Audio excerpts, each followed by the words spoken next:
So we'll now proceed with Dr. Rajeev Reddy's presentation. He's going to be talking about the aspect of managing membranes only, but not at the posterior pole. We are talking about those invisible, seemingly invisible membranes which are there at the anterior hyaloid, and managing them is always a challenge because it's very difficult to visualize, especially in the eye that is compromised optically. So we are going to have an extended, so to say, armamentarium in our surgery. That's going to be by way of doing endoscopy, and he's going to try to simplify that. Dr. Rajeev needs no introduction. He's the head of services at LV Prasad. He used to head the retina with Doesn't matter. I'm Rajeev, that's it. vice chair, and the next in line, so to say. And he was the former head of department. He was my teacher and mentor as well. And he's an excellent vitreoretinal surgeon, apart from him being an able and a very good admin guy as well. So over to you, Dr. Rajeev, for the endoscope. So anterior hyaloid proliferation, why are we worried? Because we usually don't see them, and those are the ones which will cause most of the post-operative recurrent bleedings which we see. Usually we don't see them in unoperated eyes most of the time. Very times, especially the diabetics, tends to be posterior pole or mid periphery, but doesn't usually cause membranes in the periphery. So how do you see them first? Most commonly what we do is we'll examine retina. You see a well lasered retina, but still have an area where you still get a bleeding. The first thing I would do is, once the blood clears, I try to get an angiogram done to see if there is any still area of ischemia which is still there, which might need a treatment. And if it is especially the ones where the bleeding happens after a time period where there was no bleeding after surgery and it starts bleeding again, that means there is some new vessels which are still persisting. Many times you do a surgery, there is still some bleed which is persisting, and that is not where we suspect an anterior hyaloid proliferation. But when you suspect an anterior hyaloid proliferation, we usually tend to do a UBM. So get an UBM done to see what's happening in the area which you usually don't see. Even with the wide angle viewing systems, we'll still not be able to identify these areas. I'll show you the images where you usually see them. And sometimes you see a NVI which is going up, and so it might give you an idea, okay, there is something which is happening which is still not getting controlled. But nothing like seeing them directly. So once you see them, you know that they're there. So the areas which usually we will not be able to see are these. If you look at this, that's seeing at ciliary body, ciliary processes. So this is not an anterior proliferation of a diabetic retinopathy, but what happens here is the retina is pulled up anterior PVR. Usually we will not be able to see this unless you depress and remove the lens and see all that, and then only you will be able to identify this. In a case of diabetic vitrectomy, you have done a decent diabetic vitrectomy. You don't want to remove the lens and look at all these things and try to do it unless there is no other alternative. Because many times when you do an anterior hyaloid proliferation, when you see them, there are a small area of an anterior proliferation with a new vessel which keeps bleeding. You don't need to remove all this to get that treated. So you may have to just do a localized cryo to that area or a laser to that area if you can see. Might take care of that, mainly because this is seen at the areas of sclerotomies which we had made. It used to be more often when we were doing regular vitrectomies or lenses, because there's a lot of vitreous used to be left behind. Now with the advent of wide angle viewing systems, that incidence has come down, but still it's possible. So that's why it's important to look at those smaller areas. So this is a endoscopic system which will help you to see what you don't usually see. So this is actually the view of eye from behind, and the lens from behind. So there are tissue which is growing behind, just at behind the iris and zonules.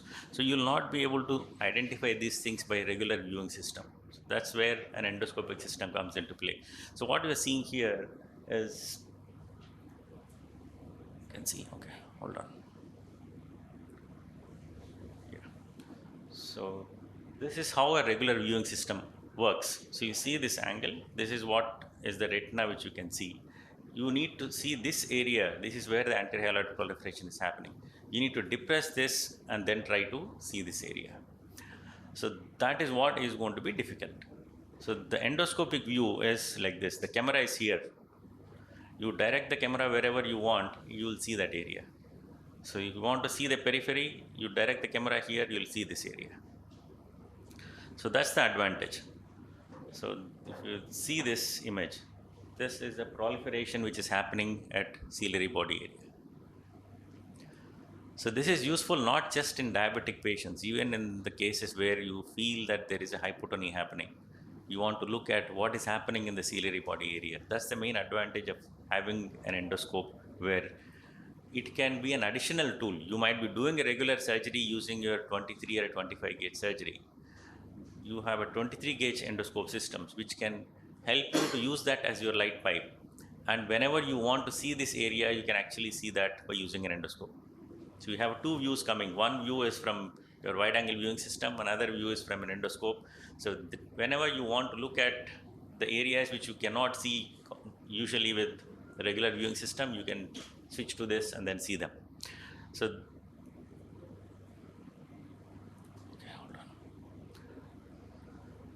I don't know if that light goes off. Yeah, so this is where an extensive membranes, if they're there.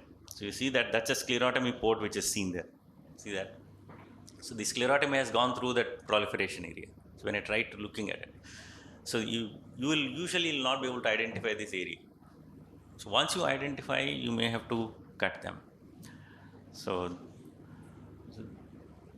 the disadvantage is what we are talking about. We cannot do bimanual surgery. The advantage is you can see better than what you can see with normal. It is not difficult to do it, especially in this area. You don't have much of a retina sitting there. So once you make an opening, so you can actually go below the membrane. You see that I can go with the cutter behind the membrane and the pars plana and try to cut that area. So release that membrane. Once that one edge is lifted up, it becomes easier for you to remove it. So this is definitely an area, and you can use an endoscope to do a laser to that area. So you don't need a separate way to do it. The endoscope gives you an option of when you're seeing it, you can connect a laser and you can do a laser directly while you're seeing that where you're seeing. So the advantage of that is you can even do a laser to the area where you cannot see the neovascles where you are seeing them. Even this is an extensive membrane which you are talking about. Even if it is a smaller area, but once you clear your vitreous, you see that whole retina seems to be fine. There is no other area of new vessels which are seen in unwell lasered retina. That's when I switch on my endoscope and see the peripheral area. Is there anything which I'm missing here?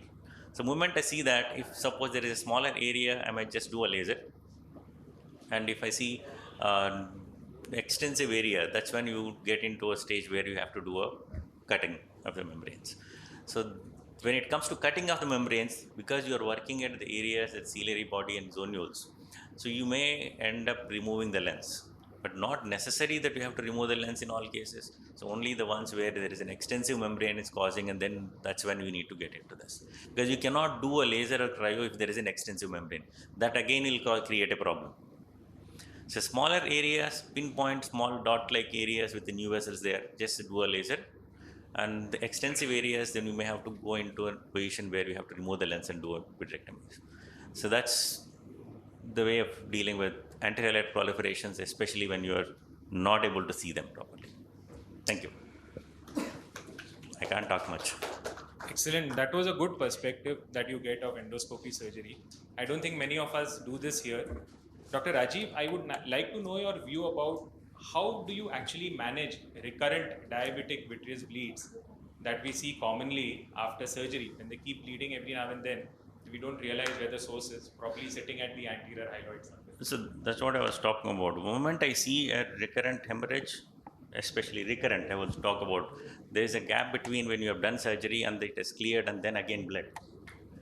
Many times you might be able to see there is a blood which is not cleared from the time you have done surgery. I don't consider that as a recurrent hemorrhage.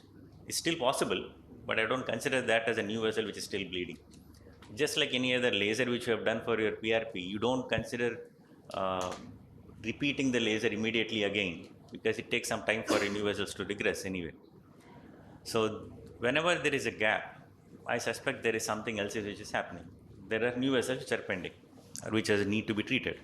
So I tend to, once the blood clears, look at the retina again. Have you left out any proliferations anywhere, which might be potential areas of bleed? Any area which you have not lasered? If you don't find any of this, then I suspect there is a new vessel proliferation happening in the periphery. Prefer to get a wide field angiogram done for these to identify the ischemic areas which are still not treated. So do a laser to those areas first to see. If it's still not working out, then you go inside and then do it. But as a routine, if I am doing a vitreous lavage for these patients, it's a good idea to look at the peripheral area to see if there is anything happening there. And that's where your endoscope comes into play, where you don't have to worry about, am I missing something? You can easily see them and then do it. I have a question. Basically, in most of the cases where you would want to use an endoscope is when you don't have a direct view or want to preserve the lens. So that was very fascinating to see that. But how do you preserve the lens? I mean, if it's a phakic patient, how do you go cross? Because so if you have the camera in one hand with the light port, and then if you want to take this one off, I mean the opposite one which you're seeing, so how do you go cross and preserve the lens? It depends on what you want to do. Again, Right. so if the preserve the lens is like if you are looking at only identifying what is there or doing a laser, you don't have to worry about it. Then you don't have to worry about it. If you are looking at treating an extensive membrane, it's preferable to remove the lens still, because if you do an extensive dissection there in the ciliary body area, you're going to damage the zonules anyway. So there's no point in keeping the lens there and then worry about when will it fall down. Might as well do it at that time. Or maybe, and whenever you're having a patient with IOL, make sure that you explain to the patient that you may have to get rid of your lens.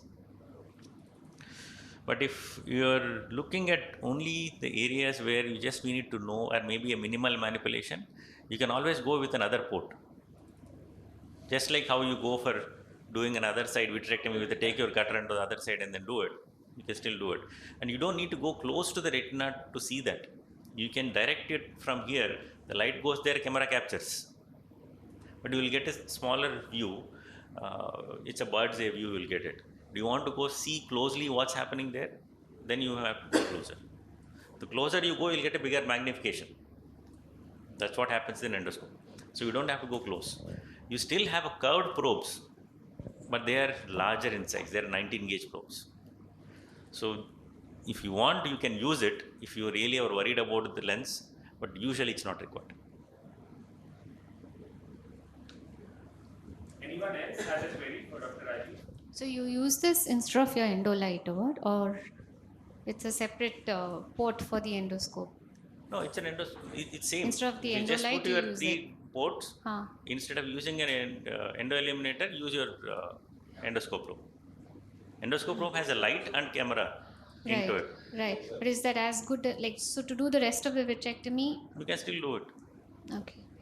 So you can use it like a regular light source, and when you want, you can use the camera. So what I usually do is I have a heads-up 3D display system where I can actually have 2 images coming side by side. One is through my 3D visualization system with Bioman Biome, and the other one is through the endoscope. Both images are coming at the same time. I can look at whichever one I want if I use a thing. Or you can put 2 displays, or you have seen through microscope, put another display separately for an endoscope. You can see both. The small luxuries of being in an institute. I said without that also. You can just put a display separately, you will still be able to see. You don't need to have that luxury.